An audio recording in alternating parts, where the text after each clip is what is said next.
Alors la première année à l'école de design, c'est une année où on apprend les fondamentaux liés au futur métier de designer. Donc il y a différentes matières qui permettent d'accéder à ces fondamentaux. On a une grosse dominante de culture générale puisque pour être designer, il faut avoir une très bonne culture générale, il faut être ouvert d'esprit, curieux, rigoureux également. Il y a beaucoup d'enseignements généraux type expression écrite et orale. Nous avons beaucoup de cours d'anglais.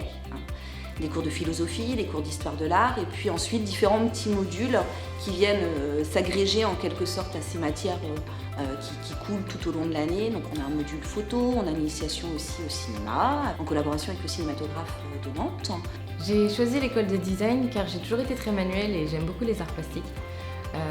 Quand j'étais plus jeune, je m'amusais à imaginer comment était faite chaque pièce d'un objet pour pouvoir les assembler et que ce soit le plus logique et surtout que ça fonctionne.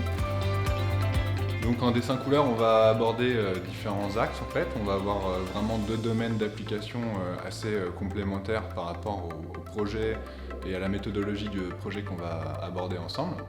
Du coup, on a toute une partie qui commence avec la schématisation, la façon de montrer les choses, d'exprimer ce qu'on a en tête. Donc là, on va composer par le dessin différentes planches avec différentes solutions qui vont nous permettre de faire des choix ou de sélectionner des éléments qu'on va retenir à l'intérieur. Puis ensuite, on va passer sur la deuxième partie du dessin, qui est un dessin plus finalisé en fait, qui va être un dessin plutôt pour la vente et pour montrer les états de surface et la finalisation vraiment du produit. Donc là, on a des thématiques plus académiques, plus traditionnelles en fait, où on va aborder la perspective.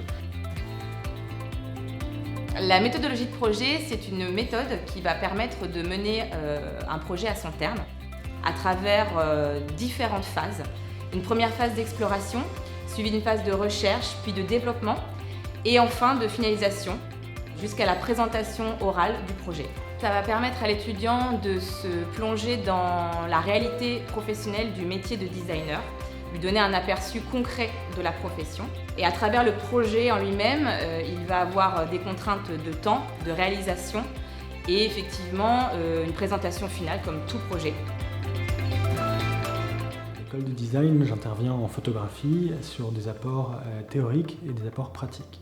Les apports théoriques concernent l'histoire de la photographie et l'analyse d'images, histoire de se familiariser avec ces champs plutôt méconnus généralement des étudiants de première année, et une approche donc pratique dans laquelle les étudiants prennent en main les appareils photos, se familiarisent avec un b.a.-ba, disons, technique photographique, et sont amenés à expérimenter, à pratiquer, à réaliser des photographies. Ce que je retiens de ma première année, c'est qu'il faut garder une grande ouverture d'esprit, rester curieux et apprendre des autres. Et ce qui m'a beaucoup plu aussi, c'est le côté international qui m'a vraiment énormément attiré pour venir à l'école de design. Ce que j'aime du coup à l'école de design de Nantes, c'est le fait de pouvoir partager mes idées et mes pensées avec d'autres élèves grâce au travail en groupe. De plus, l'école m'a été souvent recommandée par des professionnels pendant mes stages dans le passé. Ce que je vais retenir de la première année, ça va surtout être le fait de pouvoir explorer différents modules qui vont être le graphisme, le produit, l'interactivité et toutes les autres possibilités dans le design.